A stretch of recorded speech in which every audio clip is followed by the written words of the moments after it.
well, every match is a drama. Every match is a drama. We are still alive, that's for sure, because they have been one goal away from, well, completely ruining the league for us, right? But we are still holding on. 4 points behind Barca in the league, and Conti. I'm not going to say the best expectations, certainly, far from it, against Arsenal in the Champions League, but it was very important to win this match, to at least have that confidence that you continue. No, holding on in one competition and the other to give it all this Wednesday at the Bernabeu. But I insist it's always very unpleasant whenever Madrid plays away, well, even at home. It's because of the results and the recent matches. The last one was a home defeat against Valencia. The previous one winning by the skin of their teeth, and in that manner against Leganés. It's all very complicated, and it's mainly due to the team's poor play, and that none of the players are at their best moment, and that, well, today Mbappé lost his head. Just what was missing, we'll talk about that now. But partly also because it's always against Madrid, but it's something to which we should be very accustomed, because it has always happened. They make the match of life. They are super, super motivated, right? The opponent, sometimes without their audience, and other times with their audience, and it's worse with their audience, because it's not just that. And today we saw it again, kicks and theatrics. How many times have they gone to the ground saying, he broke me, he smashed my face, when maybe it was, well, Camavinga slightly raises his arm and such, but we're by no means for that.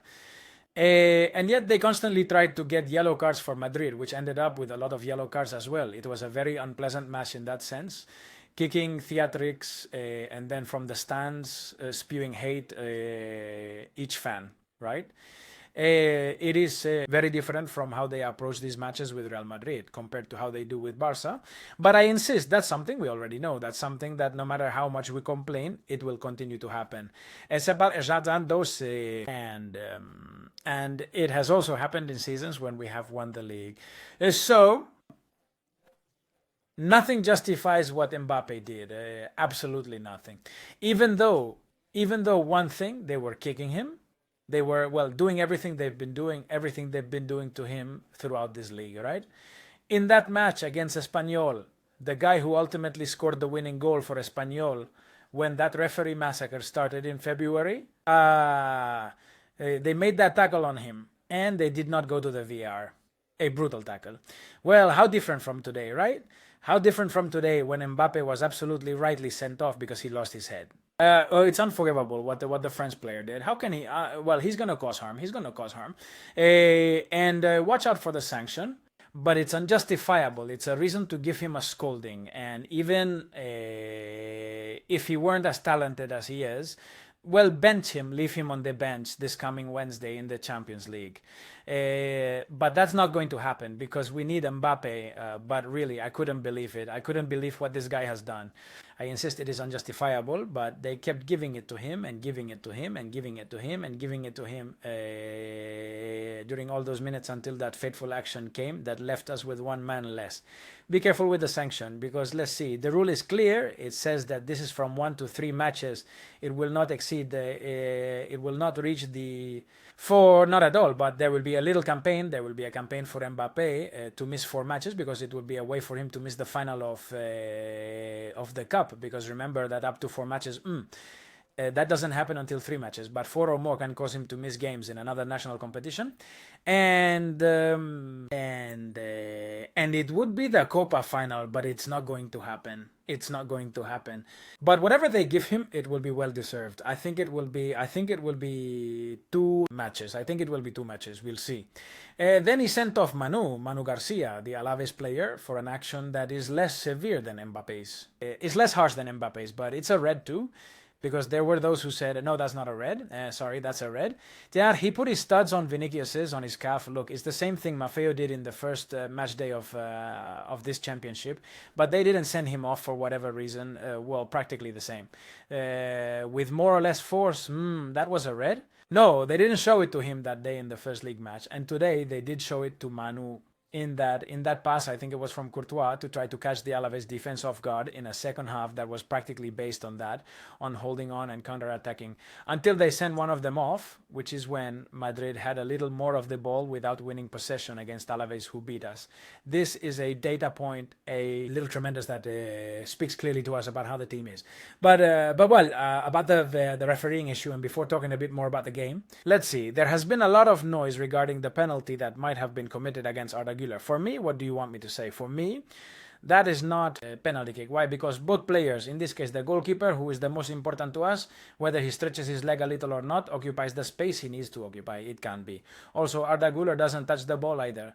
Because there are those who have compared it to the Olmo with Herrera incident, the goalkeeper from Osasuna. And, well, that day Herrera, which for me wasn't a penalty either, but, well, it's true that he moved his leg a bit more. Olmo touched the ball and took it, even though it was already quite far. In Arda Güler's case, hey, he doesn't touch the ball. Some say, no, it's because if he doesn't stop him because the contact that happens. For me, that's not a penalty, come on. No, if it were the other way around, we'd be saying no, I think. And then the disallowed goal by Rudiger, I sincerely believe that, and I would like to say otherwise, that Rudiger, because of the movement he makes with the hip, with the goalkeeper, trying to obstruct him, that's why it's not a foul. But Bono, the goalkeeper of Alaves, stumbles with the feet of Rudiger. Would I have disallowed the goal? I don't think so, because it's part of the game. Hey, you stumbled. It's true that Rudiger goes for the goalkeeper, and I think it's decisive for the referee to think that for the touch below on the feet, since Rudiger goes for the goalkeeper, it is definitive to annul it. Because maybe if he doesn't make that movement of disengaging a bit from the ball and going towards the goalkeeper, if there's a stumble below, well, those are parts of the game, right? It's a bit borderline decision, but still. Then an image appeared with the magnifying glass of seeing how the Alaves goalkeeper stumbled with the Real Madrid defender, and indeed there was contact there. It's all borderline, I insist. I understand, and I am the first one to say it, that if it were the other way around, one of these two would have hindered Real Madrid. For sure, because we have seen it in this league, whether we saw it in February, we've seen it a million times. But let's not ask for what isn't us. Let's not be like them. Let's be different. Them. Well, the first part, as I said, were less possession than Alaves. Also in the rest of the match, Madrid held up relatively well, except those first 5 minutes when it was known they would start pressing hard and Madrid was moving the ball poorly because we didn't handle it well. Also because it was Alaves, maybe it's another team, and in those first 15 or 20 minutes they already scored two, and we are in the same story as always against big teams. But here Madrid held on, and then came the very good goal from Camavinga, who finally shoots well from outside the area. I remember the last goal he scored like that was against Manchester City last season in the Champions, and hit a player from Manchester City. The Frenchman is not someone known for shooting well from outside the box from medium or long distance, and yet here he places it perfectly. Camavinga, who has played a match, not a great match, but a match with a lot of effort. He gave it his all. He is appreciated for that.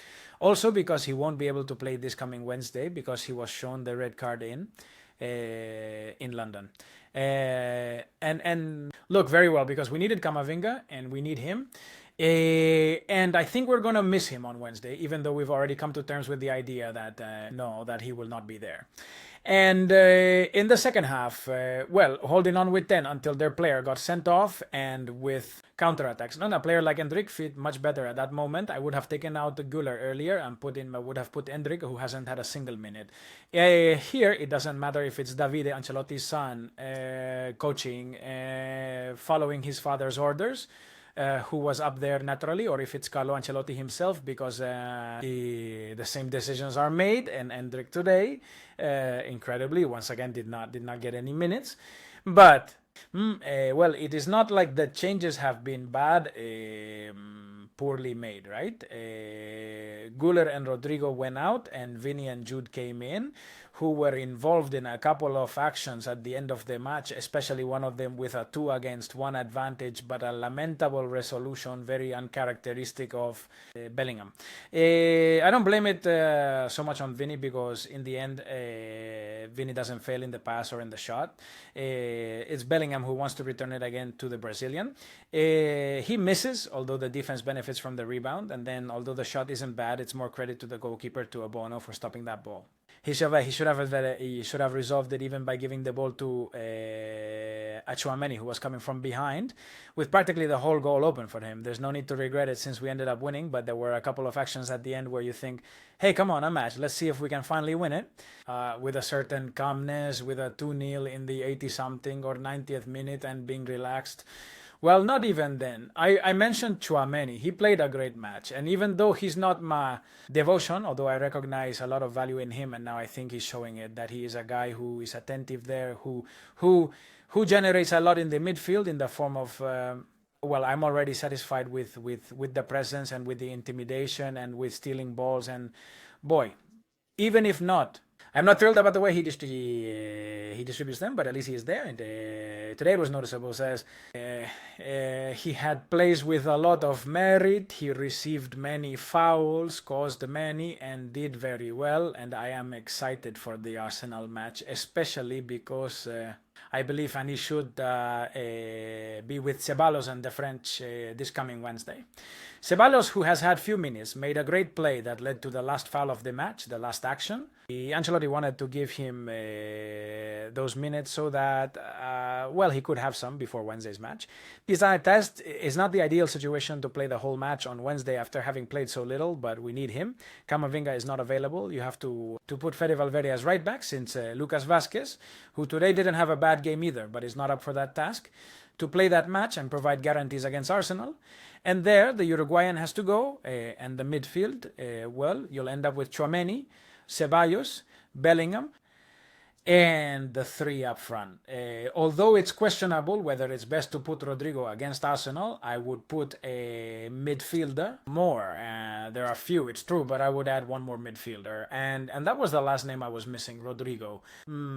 It hasn't been bad because he also had two very commendable actions in the first half. Then he was replaced by Vini, but it hasn't been one of the worst games for good old Rodrigo. Well, we survived. We're still alive, both in the league, in the cup. We're in the final against Barca, but in the final and in the Champions, we are as we are. Nada, peste, and well, just keep growing, even though it's not the best season and the team doesn't give the best impressions. See you in the next one. Hope you all do well. Please like this video, subscribe to the channel, and well, later with the write-ups. Bye.